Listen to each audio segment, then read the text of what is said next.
Life brings us face to face with the undeniable truth that people come and go. We bond with others, build connections, and often anchor our emotions to those relationships. Yet, what happens when those bonds break? How do you handle the emotional weight when someone no longer occupies the same space in your life, or when you realize they've never shared the same emotional investment? You might ask, how do I stop caring? Or, can I truly detach emotionally without losing a piece of myself? This is where Stoicism, particularly the wisdom of Marcus Aurelius, offers us a path. The Stoics were masters at understanding human emotions, not by avoiding them, but by learning how to balance their grip on our lives.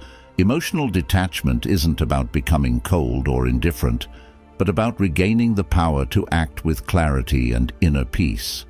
In this article, I'll guide you through 5 timeless Stoic rules on how to emotionally detach from someone, using Marcus Aurelius's wisdom as our beacon.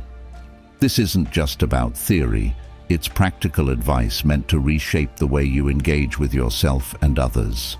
Rule 1. Understand the impermanence of life. Marcus Aurelius reminds us, everything we hear is an opinion, not a fact. Everything we see is a perspective, not the truth. When it comes to emotional attachments, we often cling to our personal perspective of someone, a narrative we create about their importance in our life. But the reality is, all relationships are transient. One moment you're close, the next they're gone, whether through distance, death, or the slow fade of intimacy. People leave. It may seem bleak, but this is the Stoics' first rule of detachment. Embrace impermanence. When you realize that no connection is permanent, you become more conscious of the present. Have you ever tried holding on to a handful of sand at the beach? The tighter you squeeze, the quicker it slips away. This is a natural law of life. The more we try to possess something or someone, the faster they fade. In my own experience, I had a friendship that spanned over 10 years. We shared everything, dreams, fears, late-night conversations, yet over time, things changed. As much as I resisted, the distance between us grew. The emotional investment I had made felt like a chain holding me to someone who no longer reciprocated the same connection. It wasn't until I accepted that the friendship had run its course that I could finally release that emotional weight. Marcus Aurelius would have advised the same. Accept that things will end, and you will suffer less when they do. Rule 2. Master your emotions through rational thought. There's a tendency to believe that emotions control us. You feel pain, sadness, and anger. Those reactions come naturally when you're emotionally attached to someone. But here's the hard truth. Emotions are not reality. They are a product of your thoughts, beliefs, and interpretations of events. Marcus Aurelius and the Stoics deeply believed in this principle. We are not at the mercy of our emotions. Our emotions are at the mercy of our thoughts. Marcus Aurelius taught us that the mind holds the power over how we respond to the world. You have power over your mind, not outside events. Realize this, and you will find strength, he wrote. Emotional detachment starts with realizing that your mind can govern your emotional state. Your thoughts about someone can ignite a storm of feelings, or they can pacify that same storm. Let's say you're going through a breakup. You're emotionally shattered, replaying conversations in your mind, over-analyzing every detail, asking, why did this happen? Or, how could they move on so easily? The Stoic response is to shift that focus. Instead of giving your emotions control, ask, what are the facts here? How can I think about this differently? You must choose thoughts that free you from emotional suffering, not thoughts that fuel it. Think about it for a moment. When something happens, when you argue with a loved one, feel ignored or are disappointed, what's the first thing you do? You interpret the situation and give it meaning. But it's not the event itself that causes emotional turmoil, it's the way you perceive it. Marcus Aurelius wrote, "The soul becomes dyed with the color of its thoughts," meaning your emotions are a direct result of your internal dialogue. Imagine you send a heartfelt text message to someone you care about, perhaps a friend, romantic partner, or family member.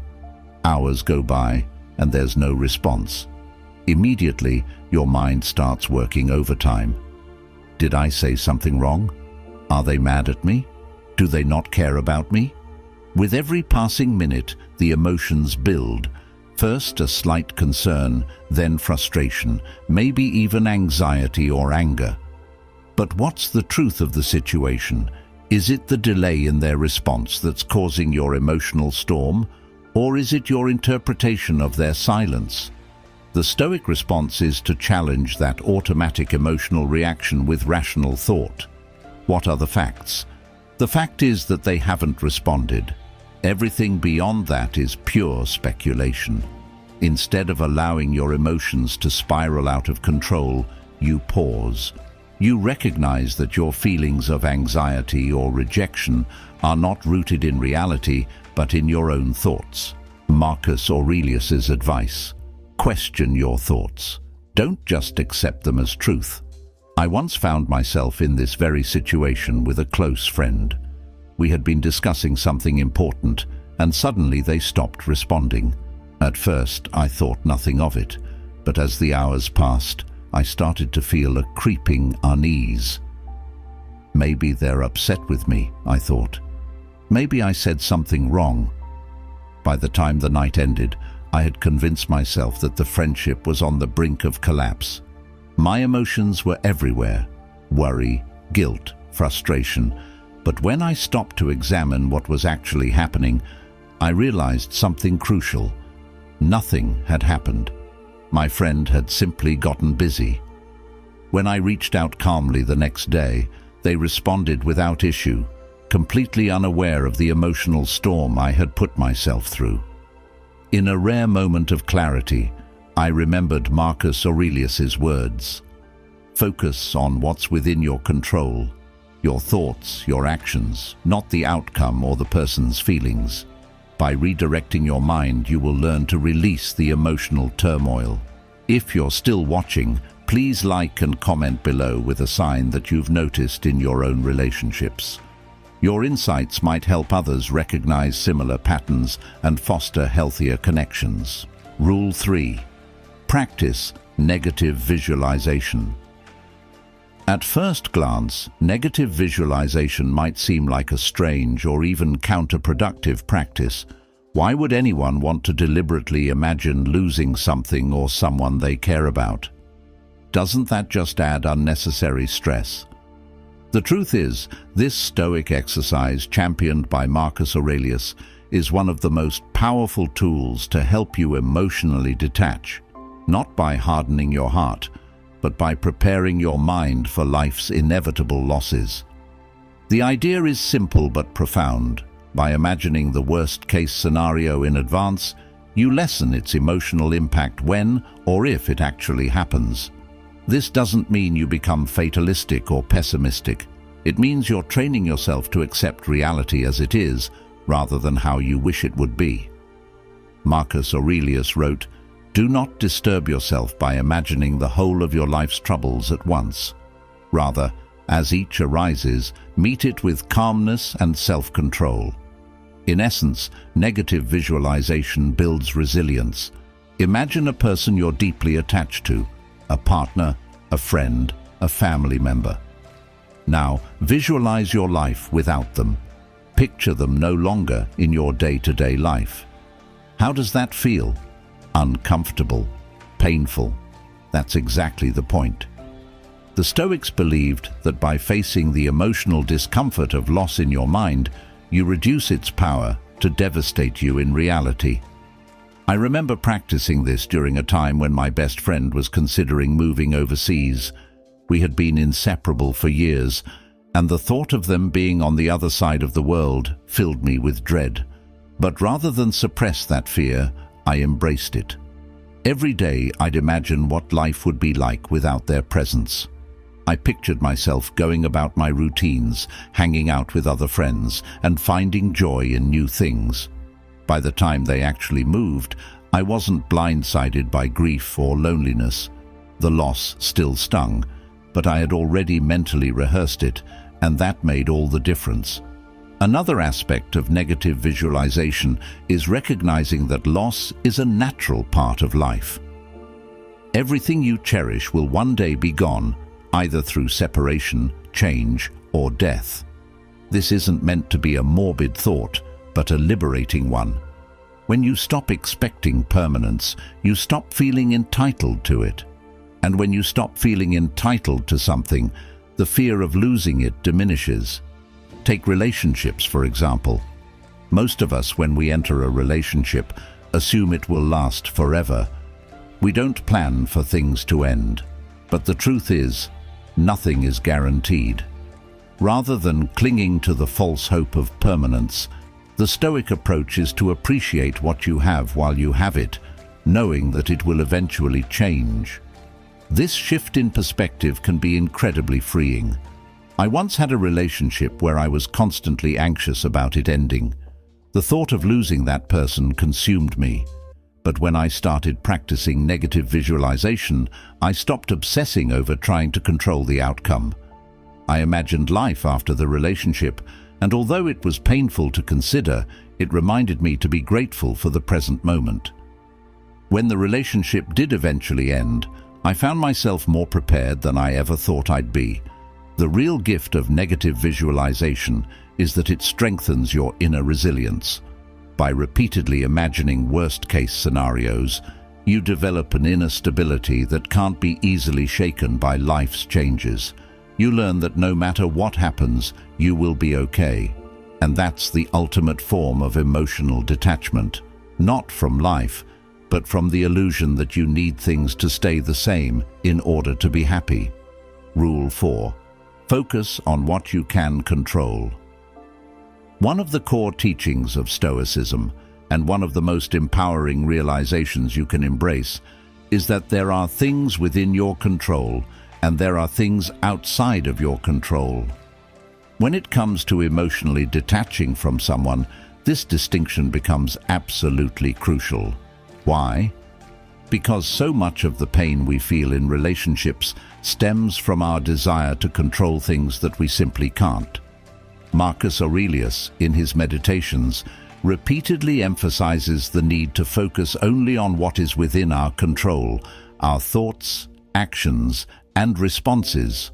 Everything else, other people's behavior, the outcomes of situations, the passing of time, is outside of our control. The more you try to control what's outside your influence, the more you will suffer. Emotional detachment, then, is not about coldly distancing yourself from others, but rather about letting go of your attachment to outcomes you cannot dictate. When you're deeply attached to someone, whether it's a romantic partner, friend, or family member, it's natural to want to influence how they feel about you. You want them to care about you in the same way you care about them. But the harsh truth is that you can't control their emotions. You can't make someone love you, appreciate you, or treat you the way you deserve. The only thing you can control is how you respond to their actions. Take a moment to reflect on a time when you tried to influence someone's feelings or behavior. Maybe you bent over backward to win someone's affection, or you exhausted yourself trying to prove your worth to a friend who never seemed to truly value you. How did that feel? Likely, it left you feeling frustrated, anxious, and powerless because you were chasing something beyond your control. In my own experience, I was once in a relationship where I felt like I was constantly trying to keep things together. No matter how much effort I put into planning dates, sending thoughtful messages, or being emotionally available, it felt like I was always one step behind. They would pull away, and I would try harder. It was a cycle of endless anxiety because I was trying to control how they felt about me. When I finally started embracing the Stoic principle of focusing only on what I could control, my own actions and self-worth, I began to let go of the anxiety. I realized I couldn't make them love me more or treat me better. All I could control was my response, and in that moment, I chose to detach. The relief that came from letting go of that emotional burden was immense. One of the most liberating things you can do for yourself is to embrace emotional autonomy. The idea that your happiness, peace, and emotional stability are not dependent on someone else's behavior or feelings. When you place your emotional well-being in someone else's hands, you give away your power. You become a prisoner to their actions, moods, and decisions. Imagine you're in a friendship where you constantly feel sidelined. Your friend doesn't make time for you like they used to, and you feel neglected. Naturally, this hurts, and you might find yourself ruminating on what you did wrong or why they've pulled away. But here's the key: their behavior is outside your control. The only thing within your power is how you choose to respond. Do you want to spend your energy chasing after someone who doesn't value you, or focus on nurturing the relationships and activities that bring you joy and fulfillment? When you shift your attention to what you can control, your own emotional state, you begin to reclaim your power. You no longer wait for someone else's validation or attention to feel whole. Instead, you create your own emotional equilibrium, independent of external circumstances. In my own life, I've had friendships where I realized I was giving too much power to how the other person treated me. If they were distant or dismissive, I'd feel unworthy. If they were warm and attentive, I'd feel valued. It was an exhausting emotional roller coaster. But when I started applying Stoic principles, I made a conscious decision to stop tying my self-worth to how others acted. I began to focus on cultivating my own emotional well-being, independent of their behavior.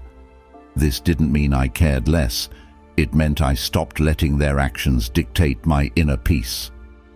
The ultimate goal of emotional detachment isn't indifference, it's acceptance. Acceptance that life is unpredictable, that people are unpredictable, and that no matter how much we wish we could control everything, we can't. What we can do is accept things as they are, rather than as we wish they would be. Imagine you're dealing with a breakup. You feel lost, hurt, and overwhelmed by the situation. Your mind races with questions. What if I had done something differently? Why did this happen? Can I fix this? These are natural questions, but they're rooted in a desire to control something that has already happened, a desire to reverse the outcome. Instead of tormenting yourself with what-ifs, the Stoic response is to accept the reality of the situation. Marcus Aurelius writes, "The impediment to action advances action. What stands in the way becomes the way." In other words, the obstacles we face are not hindrances. They are opportunities to grow. When you accept what's outside your control, you stop wasting energy trying to change the past or influence others and start focusing on how you can move forward. In one of the toughest times of my life, I experienced the sudden and painful loss of a relationship I thought was solid. At first, I was consumed by the desire to understand why it happened and what I could have done differently. But slowly, I realized the only way to find peace was to accept the situation as it was, not as I wanted it to be. I couldn't change the past, and I couldn't control how the other person felt. What I could control was how I reacted to that loss. Instead of clinging to what was gone, I embraced the present reality and found strength in acceptance. Rule 5. Reflect on the bigger picture. When you're deeply entangled in the emotions of a relationship or difficult situation, it's easy to lose perspective. Stoic philosophy, especially through the teachings of Marcus Aurelius, encourages us to take a step back and reflect on the grander scheme of things. Aurelius often emphasized that our troubles, fears, and desires are mere fleeting moments in the vastness of time. By adopting this broader viewpoint, emotional detachment becomes easier. Ask yourself important questions like, will this pain matter in 5 years? Or, does this person truly define my entire existence? Shifting your focus from immediate emotional turmoil to a higher level of reflection helps you realize that much of your distress is tied to temporary circumstances. Stoicism reminds us that no single person or event should wield such power over our emotional well-being. When you're overly attached to someone, it's easy to make them the center of your universe. Your happiness and self-worth can become entangled with their presence or absence in your life. But stepping back and seeing the bigger picture reminds you that life is ever-changing, and relationships, however intense, are just one part of your journey. You are a complete individual with your own path and experiences. In the heat of a breakup or emotional conflict, it may be challenging to grasp this perspective. But reflecting on the larger scope of your life helps you understand that you've survived emotional storms before. Life moved on, and so did you. Think back to previous relationships or moments when you thought your world was falling apart. Those wounds healed, and you became stronger and wiser. This is the natural rhythm of life. In my own experience, I once went through a painful breakup that felt like the end of my world. For weeks, I fixated on the past, feeling like the future had lost its brightness. But with time, I allowed myself to reflect on the bigger picture and realized that this person, while important, was not the defining moment of my life. They were part of my journey, but not my entire story. By zooming out, I saw the relationship as just one chapter in a much larger narrative, and I began to emotionally detach. The Stoics, particularly Marcus Aurelius, emphasized the impermanence of all things: relationships, emotions, and situations. Everything in life is transient, and what truly matters is how we respond to these inevitable changes. By reflecting on the bigger picture, you cultivate a sense of inner peace, knowing that life will continue to flow regardless of your temporary attachments. This broader perspective allows you to emotionally detach, not because you stop caring, but because you understand that clinging too tightly to fleeting things only leads to unnecessary suffering. Emotional detachment is not about apathy, it's about understanding that life is much larger than any single person, relationship, or moment of pain.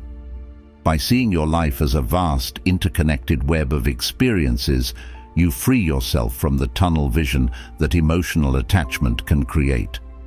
Ultimately, emotional detachment is not about shutting down your emotions or closing yourself off from the world. It's about building resilience and gaining control over how you respond to life's inevitable changes. The Stoic path offers not a quick fix, but a way to inner peace. By embracing impermanence, mastering your emotions through rational thought, and reflecting on the bigger picture, you will find that emotional detachment is an act of self-liberation. So the next time you feel yourself gripping too tightly to someone or something, ask yourself, do I control my emotions or do they control me? Emotional freedom awaits those who dare to let go.